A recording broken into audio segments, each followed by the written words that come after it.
as an adult, you got in the pool and you had a bing moment of like, oh my gosh, you don't have to be thin Yeah.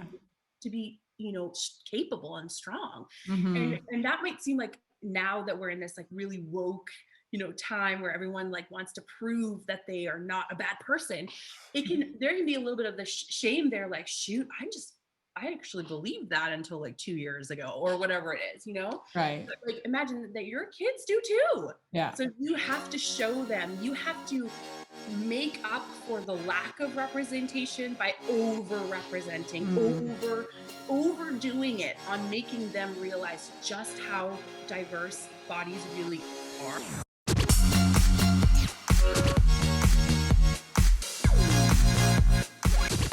Hey ladies, welcome back to the Strong Mom channel. Today we're talking about body acceptance, and specifically when it comes to our postpartum bodies, because we might not like the way our body looks or feels right now, but we do need to live in it, and we need to find a way to love and appreciate our body. And today I'm talking to Dara Bergeron. She's a veteran trainer and a movement educator. She specializes in body neutral movement and mindset for mamas. She's the creator of Belly Bootcamp and the co-creator of Mama Reset. Dara lives the small town life with her 3 kids, doing push-ups on park benches and generally avoiding housework. Okay, it's not just me then. No, look, if I'm doing housework, it's because it's got to a critical mass point, and I'm like, this counts as my movement for today. Great, great. Yes. Dara, I want to thank you for joining me today. And I have to say, I wanted you to come on the channel because I really love your fun and refreshing and kind-hearted take on body positivity that you promote on your IG. And I think I feel it's so real and it's not pushy, because I think this day we see so much pushy stuff and you're just like, no, this is me, right? And you're just like bringing it across in such a wholesome way. And I love it. So can you tell us, and I'm gonna post your IG that you go by is Mom Bod Love. So tell me how Mom Bod Love started. I know that you used to work in the fitness setting before in a gym, and you had talked about how that was, you know, toxic diet culture all the time. So was that kind of the start of Mom Bod Love as we know it? Well, Mom Bod Love's kind of just the handle that I use on Instagram, because I have a couple of different businesses, and I've locked myself out of my Dara Bergeron Instagram account. And people started really associating me with this hashtag Mom Bod Love that I had been using for a while. And so I just thought, oh, I'll just make that my handle. Right. So I worked in the I actually have been a trainer for 20 years. So like back, it was 99, I think, when I got my first like a job at a big box gym, and I was like cleaning up the weights and doing that kind of like junior trainer stuff that they make you do for like no money. And I started, I got really into fitness when I was in my teens. And it was a safe place for my disordered eating and my body image issues, to like find a haven. And so like a lot of trainers, I got into the industry because my obsession went beyond like a hobby. And so it became a job, and then eventually became a career. And as I got older, first I left the mainstream fitness industry when I had my first baby. So 14 years ago, I started Belly Bootcamp, and then had 2 more kids, and I started a company called Mama Reset with a girlfriend of mine who's also a trainer, and that was a few years ago. But over the years, as I worked with more moms through Belly Bootcamp, which is pregnancy and postpartum fitness, I know you do that as well, and then through Mama Reset, which is like online programs for moms, I started to realize that the only way I was going to be able to continue doing this as a career after 20 years was if I really put my foot down about what I stand for, and got really clear about what my place was in the fitness industry. And so I began pivoting and really self-editing, editing our curriculum and our classes, editing the way that we speak in our marketing materials, editing the way that I treat exercise, movement, and nutrition in my own life, and then with my clients, of course, once I got far enough on the journey to kind of lead by example. So it was a progressive thing, really snowballed and came to like fruition after I had my 3rd baby. Sorry, phone there. After I had my 3rd baby, I just realized I was done warring with my body. And that was, that was the beginning of the end of that, I guess. Right. Awesome. Dara even edited my questions for don't use this language, use this. But you know what, Dara, like it's great that you have this. I can learn from you because, and this is actually going to be my last question. How did you learn all this? Because you and I'm sure we've done the same fitness trainer courses and all these stuff, and nowhere is anybody talking about body positivity and how, to speak about that. So did you take other coaching courses or stuff on body positivity? I didn't take any coaching courses on it. I have taken specifically, especially from women of color, Black women and women of color, I've taken continuing education, like workshops. Sometimes it's step for fitness professionals. Sometimes it's just general anti-racism workshops. I have read a lot, and I have, I do a lot of research. So before I became a trainer as a part-time job, I was headed to law school. And so I have a definite like nerd side to me. And I really do like the research and the writing and the learning about it. And so what I've learned over the last, I guess, especially the last 6-7 years since I really shifted my own kind of practice and my businesses towards body neutrality is that if you really are interested in looking at science, and that's the key statement right there, are you really interested in looking at the science? Because the science to marry movement and body fat is really sparse. I mean, the fact of the matter is most people who look like what women are convinced they want to look like are not that way because of the type of training that they do.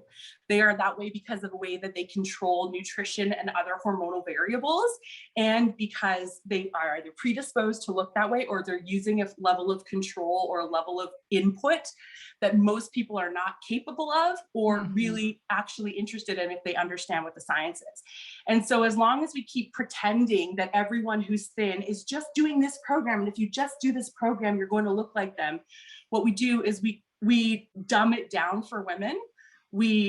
It's so misogynistic, in my opinion, to assume that every woman's intention is simply to shrink. And so my goal is to empower women, and especially my own children, and hopefully the next generation who are being raised by these women that we are coaching, to see that they can strive to become powerful, not small. Right. And that powerful is different from body to body, and we have to consider things obviously like socioeconomic background, race, racialized experiences, and those kinds of things as well. So to simply say, oh, do this, these Pilates butt exercises, this is BS, right? So if you're interested in looking at the science, you can determine that that's BS. And then once you accept that, then can you shift your movement to being about all of the other things that it really is research supported for, and that is mobility, strength, muscle mass, stress reduction, etc. Right. So that's my goal. Right. I love that you said that, because you know what? It is about control. And last year, just before COVID hit, I started to train for my first ever bikini competition. God, I remember you. I hired a trainer because I know nothing of this world. And I was just like, yeah, let me try this out. And let me tell you, it is all about control of what you're eating. And I can see how people have eating disorders after doing that. And I was like, this is not for me. And of course I start eating like I normally do, very healthy, nutritious, whole foods. And I'm like, I could never be like that all the time. So much so that it was so unhealthy, even 6 weeks into it, that I lost my period. My menstrual cycle was gone, which tells you this is very unhealthy. So when I see people on Instagram looking like they do, I'm like, I wonder if she has her period. Wonder what kind of hormonal issue she has, right? So yeah, definitely. And it's important to note too that like when we think of disordered eating or disordered movement, that we sometimes only picture a very thin body, and that isn't the case. So there are women who are amenorrheic, like who are not experiencing menstruation anymore, or who are living with extreme restriction and really psychologically damaging symptoms,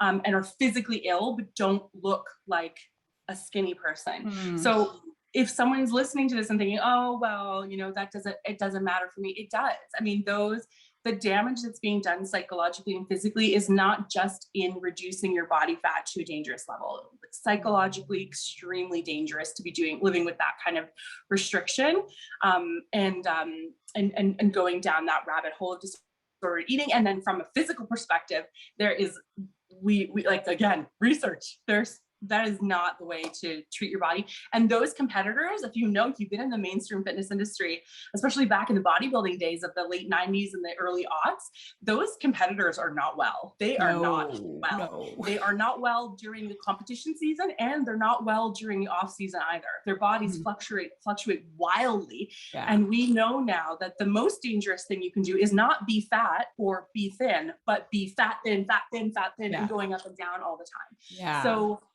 that's an important point, that if you don't feel represented by conversations of disordered eating, then just diversify your social media, because there are many, many, many people who struggle with disordered eating and disordered movement, but aren't very thin. So right.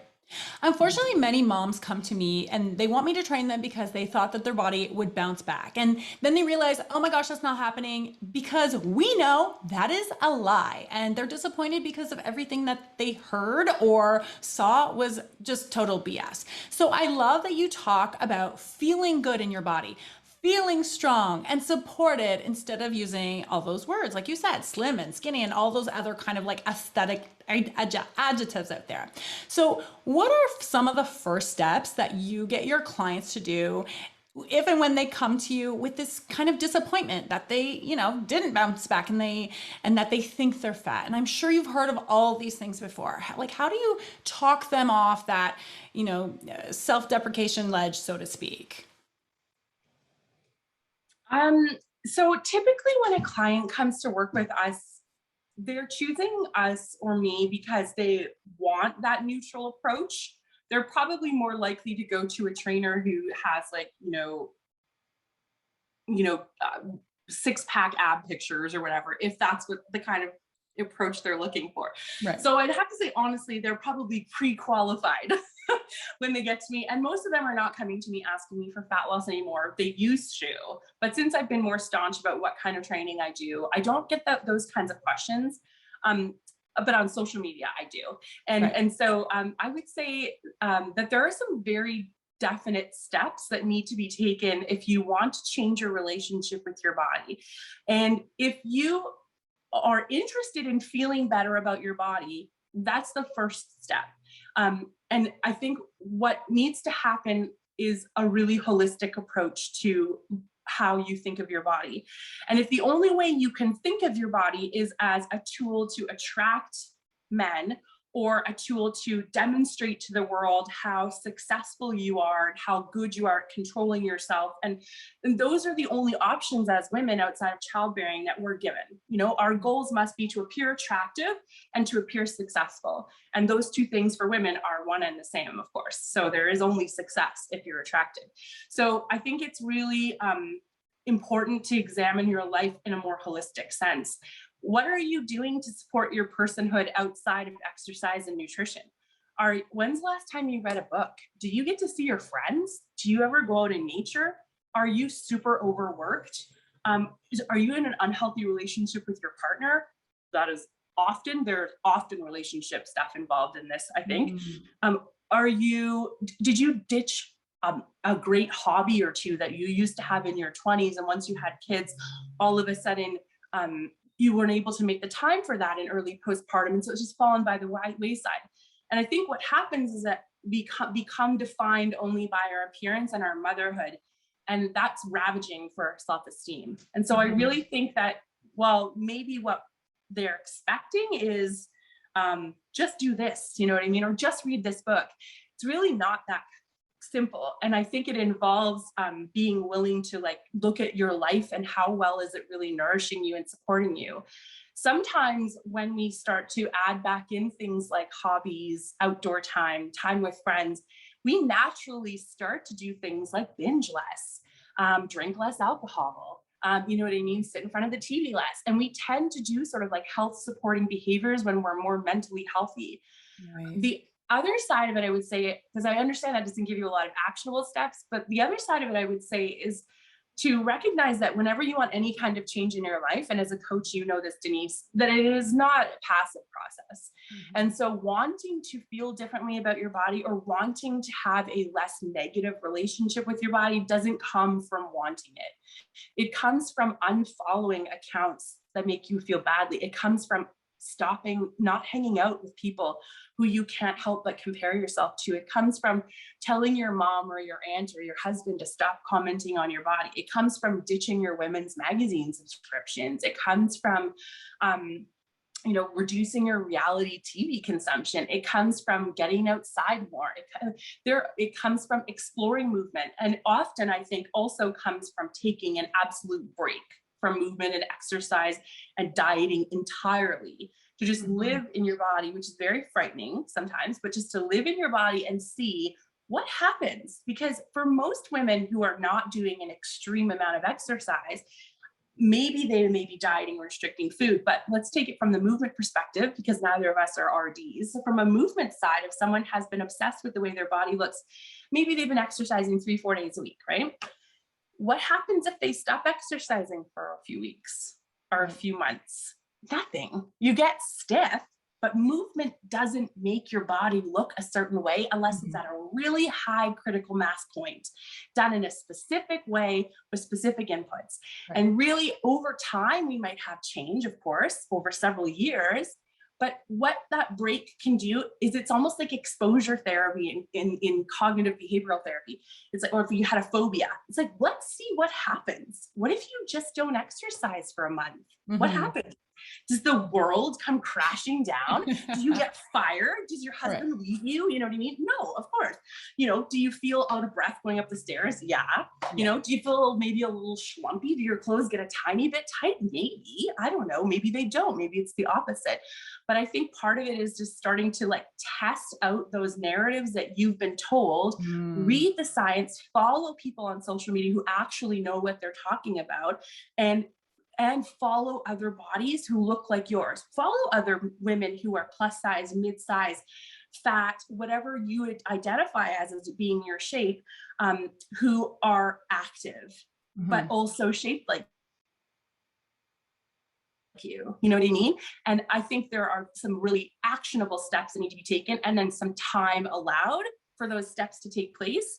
And the last thing I would say on that is just to try not to add that level of judgment. What I see a lot with moms is so hard on themselves. And a lot of moms come to wanting to accept their bodies in part because after they have kids, they don't want their kids to grow up with the same relationship with their bodies and the same relationship with food and exercise that they were raised with. So it becomes this parenting pressure of I'm a bad parent if I don't become body positive.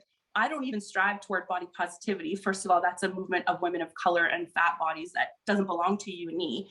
But I strive for body neutrality. I want to appreciate my body as just a part of my life and not the only thing that defines me. And so when you want to do that and it's hard, then you feel bad about your body because your brain hasn't come along for the ride yet. You're still trapped in that diet culture thinking. You're still living in that thought that you're valuable if you get thinner. But then you feel bad about that, and you feel bad about not being body positive. So now you're you're failing in both ways. And so to try to give yourself time and self-compassion and to talk to other women who are on the same journey so you can learn, this is not an on-off switch. You have to change your brain over a period of years, because for the 30 years before this, 35, 40, whatever it is, for some of the women now, our mothers, maybe who are in their 60s or 70s, that's all those decades of being taught one thing. And that does not just go away just because you read an inspiring Instagram post or watched a YouTube video. I love that you said that, because that negative talk, it starts with what you see around you.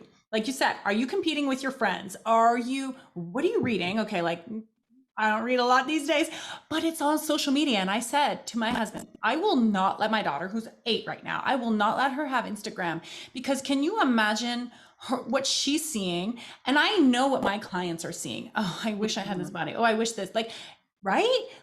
I don't want my clients to be seeing that, and that's contributing to all those negative thoughts they had. So yeah, you're right. First off the bat, start deleting those those accounts that you're Yeah. following, and start following the accounts that align more with, like you said, your body size or where you want to be mentally, yeah, Yeah. and feel The about your kind of body. life you want to live. What I think a lot of women come to this thinking, I think, I want to feel better about the way I look.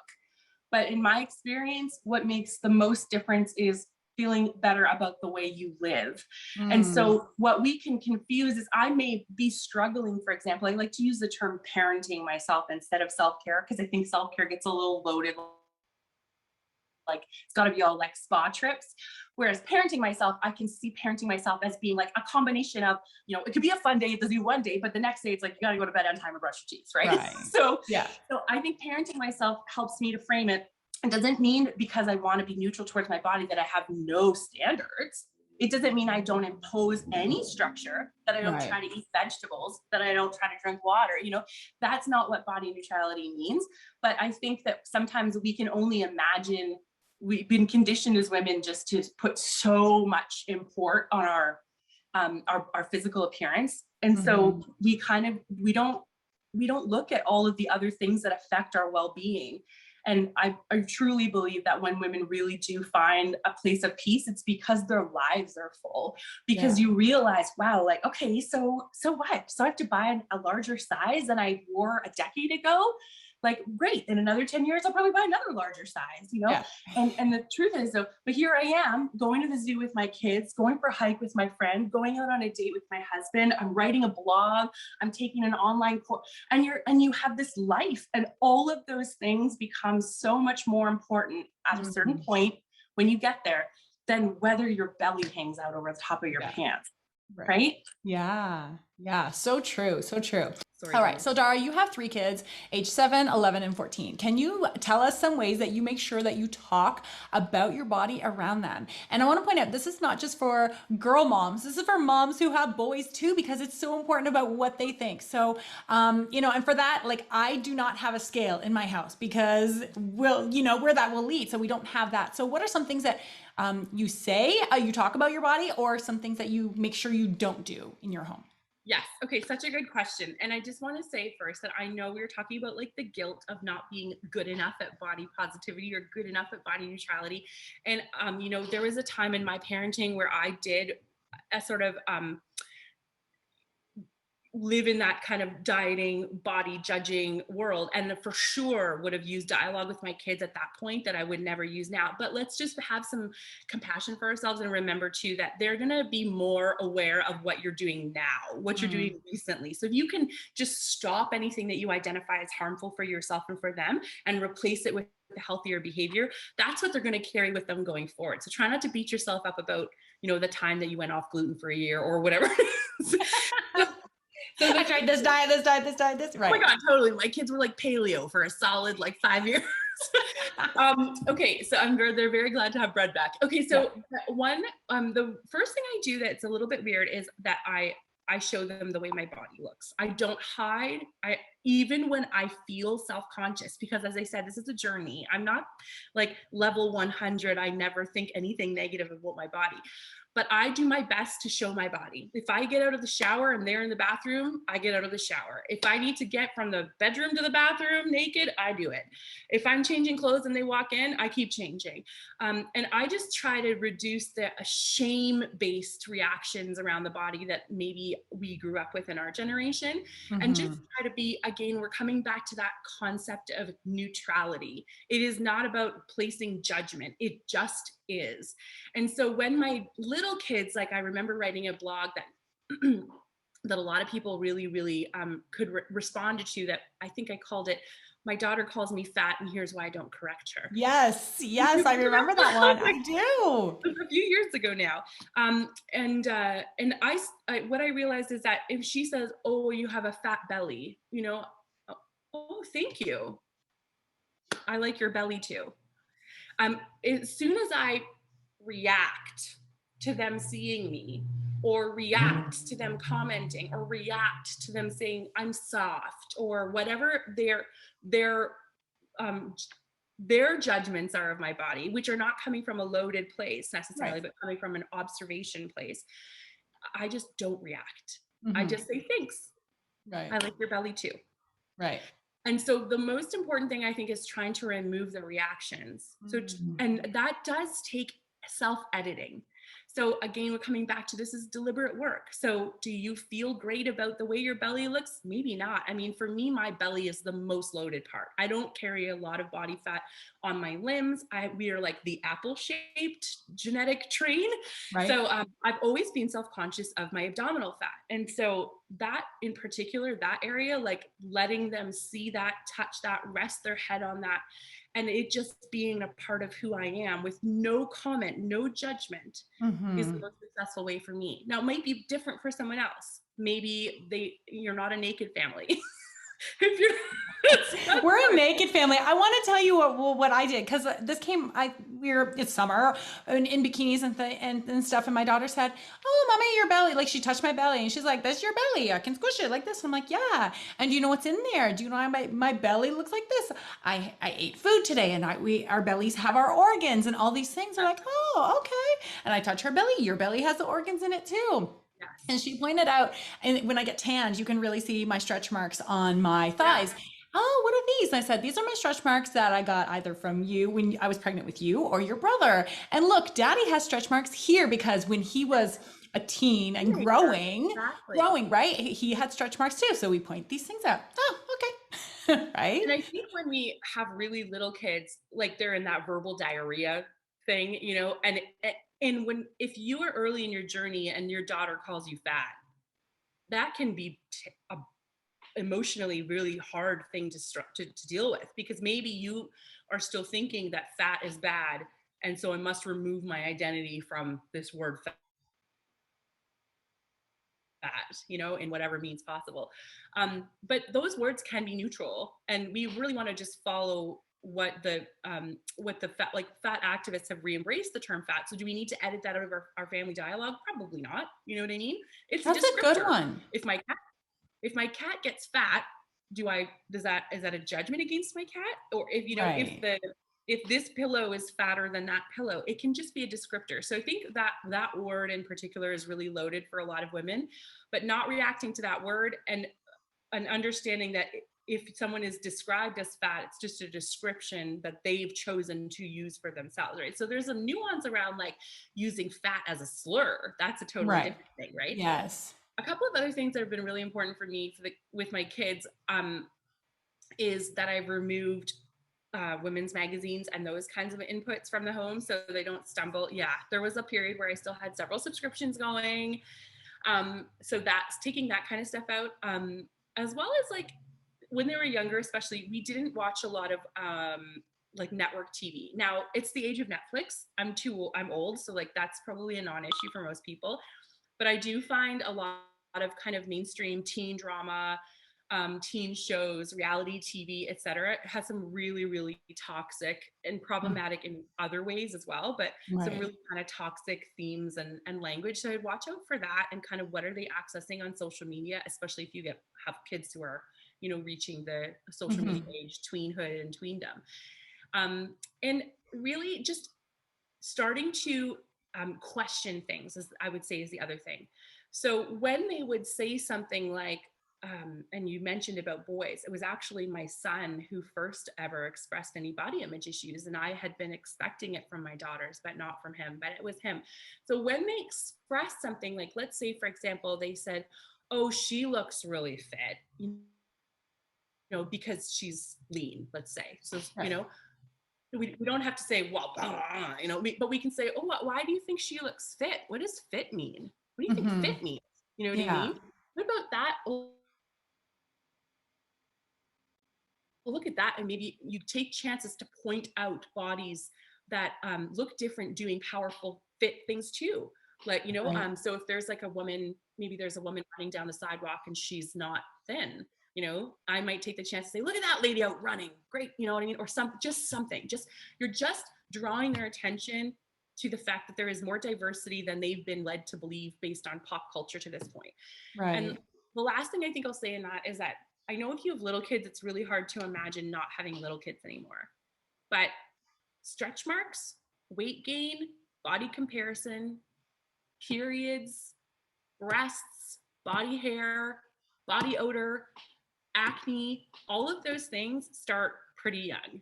I mean, Mhm. that could be as young as 9, 10, 11, right? For some Right. kids. And if you are continuing to show shame for your body or allow them to be influenced by shaming sources like reality television, women's magazines, on whatever it is, or maybe your partner, maybe you need to have a conversation with your partner about how he refers Mhm. to women's bodies, or their grandmother, whatever, um, then you are setting them up that their body is about to go wrong. Right. Because if we Yeah. only are willing to take a flawless body of a youth, then they imminently, while they're still under your control, imminently will Mhm. start to go wrong. Right. And I had a chat with my mother-in-law because my daughter came home and said, "Well, Grandma said when she eats butter, she gets fat in her belly." And so I said, "Can we not? No, let's take this kind of Yeah, talk about our bodies out." hard. Yeah. Yeah. And she's like, "Oh, okay." I'm like, "It has an effect. Like they listen and they remember, right? They remember all those things for sure."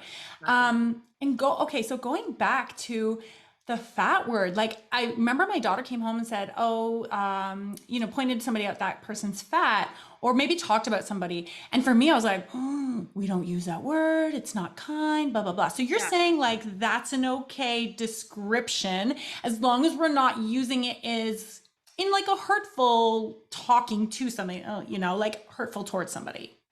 I think what's important is to follow what fat people are doing with that word. Just like we Mhm. need to follow what Black people are doing with how they define themselves, right? Right.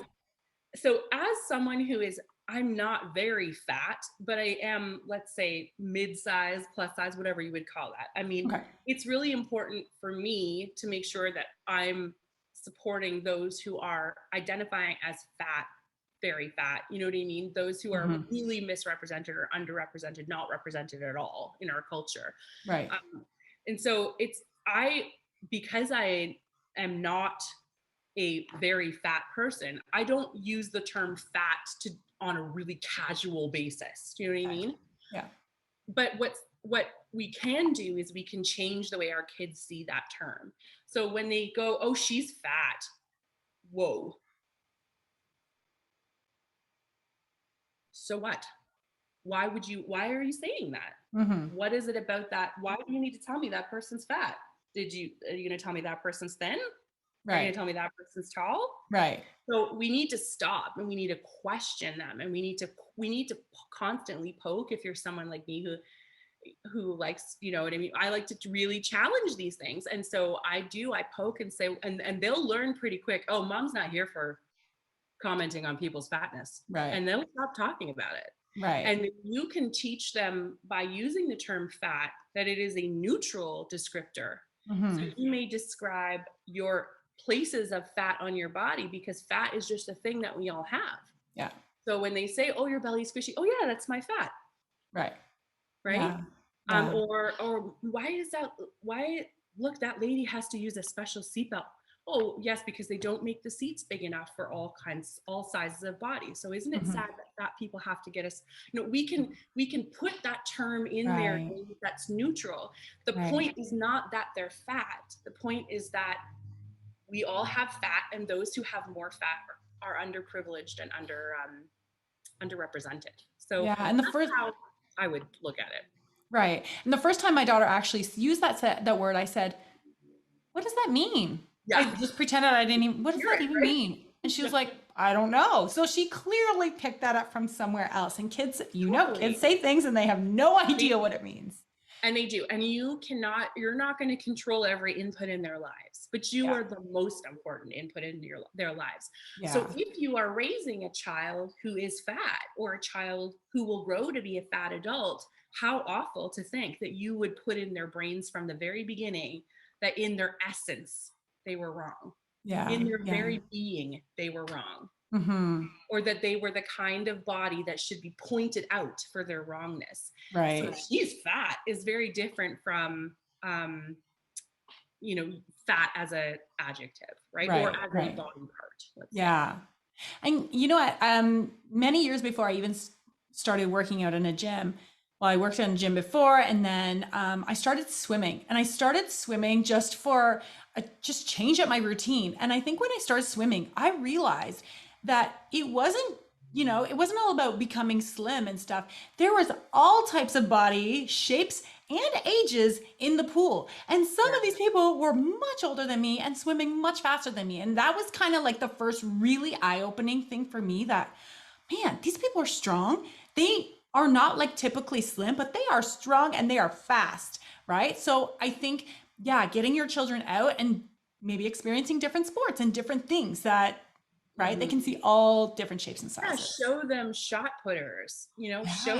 show them wrestlers. Mm-hmm. Show them, there are so many, like Olympics is a great time for that, showing them, examples from your social media, of women. And of course, we want to take this conversation beyond just, fat inclusion to like showing them, women of color doing amazing things in Mm-hmm. sports, and queer women, queer people doing amazing things in sports. But I think, just to keep it to what we're talking about right now, like, it's, you just said, like, as an adult you got in the pool and you had a bing moment of like, oh my gosh, you don't have to be thin Yeah. to be, capable and strong. Mm-hmm. And that might seem like, now that we're in this like really woke, time where everyone like wants to prove that they are not a bad person, there can be a little bit of the shame there, like, shoot, I actually believed that until like 2 years ago, or whatever it is, Right. But, like, imagine that your kids do too. Yeah. So you have to show them, you have to make up for the lack of representation by over representing, Mm. overdoing it on making them realize just how diverse bodies really are, and Right. how we cannot tell by looking at someone's body what their capabilities are. And then of course we get into like some stuff around ableism and different ability levels as well. But Mm-hmm. the truth is, you can't have a crystal ball and see whether your child will have certain disabilities, whether they will be fat or not, whether they will be, what have you, right? Mm-hmm. Whether they'll deal with a certain medical issue. Or so really what we can do is not teach them that it's all within their control, because it's not, but to teach them that there is a spectrum for everything, and that Right. there's a valuable place for everyone in society, and every body and every kind of body. Right. And that being thin, being able, being quote healthy is not their responsibility in life. It is not the Mm-hmm. most important thing about them. Um, and at a kid level, that just, I think it really comes down to exposure. It's point, oh, look at this cool, like, maybe, I don't know, I follow this amazing skipping woman who is definitely identifies as a plus size. I don't know if she calls herself fat, but like, look at her, look how well she can skip. Like, that's it. Those are those little things. They're making Right. connections in their brain and going, oh, fat woman skipping. Oh, I guess you can skip really fast and you can be fat. But before that, maybe they had never seen any representation Mm-hmm. like that, right? So Right. Good point. Good point. yeah. All right. And for our last question, for those moms who are immediate postpartum, what are some of the steps that moms can take to have compassion for their bodies as they Yeah. heal? I find this is a really, really hard one. It is so hard, because that is, pregnancy and postpartum is 100% one of those rare times in a lot of people's lives, and maybe the first time where they've experienced not having control over their bodies Mm, entirely. So if you're someone who was like really into controlling your body up until pregnancy, and then pregnancy and postpartum, no matter what level of control you try to impose, is always going to throw you for a loop. It can be really challenging to reconcile that. I think the people that do really well with it, or maybe do a bit better with it, are those who've already experienced issues with their bodies, and or maybe have already experienced injuries, disabilities, etc. Right? So they're not like wrapped up all their self-identity in their appearance or their ableism. right. Um, I think that those who really struggle are those who really have it wrapped up in that. So again, I would number one, I know it's a little bit like high level, I would come back to that place of what is missing from your life now that you've become a mom. What have you, and maybe at like 3 weeks postpartum, that question cannot be answered right now. I get it. Right. You're like just trying not to kill the baby and trying to like get an hour of sleep if you can, right? I get it. But at some point, whether that's like 3 months, 12 months, couple years later, whatever it is, when you start to have that a little bit more time and space creeping into your brain and your life, is how can I start putting back in that stuff that was me before I had kids? Mm. That could be sports, that could be, reading, writing, creative things, all kinds of things. Friends that we, connecting socially is so important as well. We know, especially with like obsessive behavior, addictive behavior. So I would say number one, to realize that you're going to need some time to put those things back into your life, but they're not only the things that are going to entertain you, they're the things that define you Mm. in a more broader and more meaningful way than just how your body looks. Right. So that's a high level thing. If you are 3 weeks postpartum and your belly is like so soft or hurts to touch, or you're healing from a C-section, and maybe you're still bleeding and your pelvic floor is a mess and you're not sleeping, I like that. God be with you, because there's almost nothing harder than postpartum recovery, Yeah. especially while taking care of a baby. Mm-hmm. So I would say at that point that you need to understand and maybe work with a coach who understands that postpartum is not a time that is conducive to fat loss. If you're working with a coach who is encouraging postpartum fat loss, especially in like what I would, that first, 6 to 12 months, I would go the other way. I would walk away and I would find someone else, because it is not a time that we should be encouraging fat loss. Mm-hmm. And it's not a time physiologically where it's very successful unless it's with major restriction, and really is a big time of healing. Yeah. So I think we just come back again to finding more women who look and feel and think like you in your social media, in your social circle, if you can. And then working with, I think it's, if you can find a community, a class, a trainer, an online membership, something that feels neutral to you, but feels also like you can start to enjoy moving your body again. So when it becomes time for you to move again, whether it's 4 weeks postpartum, you're feeling pretty good and you're like, I worked out through my pregnancy, I want to move my body again, you know what I mean? And you feel fine to go for a walk for a couple kilometers. Maybe you can do some body weight squats. You're doing your core and pelvic floor stuff, maybe because you've got a coach. That's fantastic. If your exercise is depleting you to the point where you need to rest more in the day because you exercised, or if your exercise is supplanting other like if exercise is your only hobby at that point, like if that's the only thing you're making time for, and of course, if you're dealing with pain, any symptoms, leakage, anything, like there are so many symptoms we don't even realize are related to core and pelvic floor function. Mm-hmm. But even beyond core and pelvic floor, maybe just joints, you know what I mean? Tight tissues. There's a lot going on in postpartum. Any of those things I think are a big red flag. It really needs to be a gradual return, and it needs to be a return that you feel sustainable, is sustainable at every level. Mm-hmm. So at, a couple months of postpartum, we might be talking about like 5 to 10 minutes of exercise, right? And when those alarm bells go off and say, oh my gosh, I'm never going to lose the weight, or I'm going to get fatter, or whatever. Number one, no, a ton of women gain weight after having babies because you sit and you breastfeed for like 87,000 hours a day. So literally just not doing any of those normal, as we know from COVID too, like those normal everyday activities that make us need to eat more. And so if we, we move around less and we keep eating at our normal level, okay, you may gain some weight. It's not the end of the world, right? But so know that that's a thing that happens, that the representation that everyone loses weight immediately after having baby on a like completely linear is not true. Yeah. Also know that symptoms may not appear immediately in postpartum, but may appear latently very commonly because we're not able to do a ton in postpartum sometimes. And then as we increase our intensity, volume, resistance, etc., baby gets heavier, time goes on, then we may be more likely to start to experience symptoms. So don't just think like, this is all, you get to skip all this.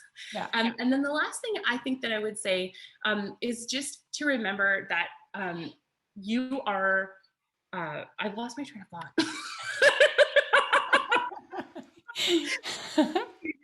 a third point, but I would say just be compassionate with yourself. And I know that's like a tall order. I know it's a tall order. Be compassionate with yourself.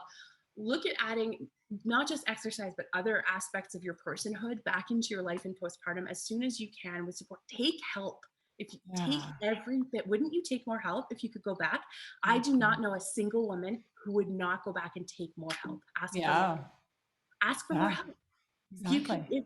If you can get out for a walk or get out with a girlfriend or go to a movie or read a book in peace or like take a poop without having a kid on your lap, like ask for help, right? So I guess it's a hard one because that period is so hard. And I think we're doing a better job of acknowledging that it's a real period of healing and it's really hard. And so that it's going to be the same formula that applies, but also just knowing that physiologically, if you're postpartum, there really is important stuff happening that needs to happen on a gradual scale, so that you don't end up hurting yourself in the long run. And then, I know what I was going to say. Last thing, I know I talk a lot. I get it that that's all like, okay, great, Dara, be self-compassionate, blah, blah, blah, blah. But here's where I like to come back to the science. Because if you're still living under the belief that getting out for a run 5 days a week is going to make your body ripped like the cover of Women's Health magazine, you're being lied to. And so if you can combine putting more into your life, building a fulfilling life, getting help, trying to see the world as being about more than how you look. And then couple that with starting to experiment with what happens if I do different kind of exercise. What happens if I just take a break from exercise? What happens if I stop following all these fat loss coaches and I start following some of these body neutral coaches or these people focus on mobility or diastasis, postpartum, whatever, right? And then if you really want to go do it, is listen, check out what is the research on exercise and fat loss. What's the research on breastfeeding and fat loss? What's the research on cardio and fat loss? Because the truth is it's not effective. And so you are not only doing harm to yourself, you're doing harm to yourself for no good reason, even if fat loss is your goal. So I think that there's a real power in informing women properly so that they can make better choices about how to move their bodies, whether that's in postpartum or as they age or based on ability level or, you know what I mean, certain things that, affect the way that they move outside of those things. Awesome. Thank you so much, Dara. This has been great. Can you tell our watchers where they can find you? Sure. Well, as we already said, I'm Mumbod Love on Instagram. If you're in the Toronto area or in Canada, Belly Bootcamp, bellybootcamp.ca are online and in-person classes for pregnant and postpartum people. And we also do one-on-one training remotely, like via video or in person if you're just in Toronto, or in-person stuff's only in Toronto. And then mamareset.com, are my online programs with my mom trainer BFF, Laura, who specializes in yoga and Pilates. So she brings her yoga and Pilates in a body neutral approach, and I bring my strength and athletic conditioning, mobility work, and then we combine those into some various programs. So some core and pelvic floor programming, as well as like a membership. So those would be the best places to come check us out and see what can help you.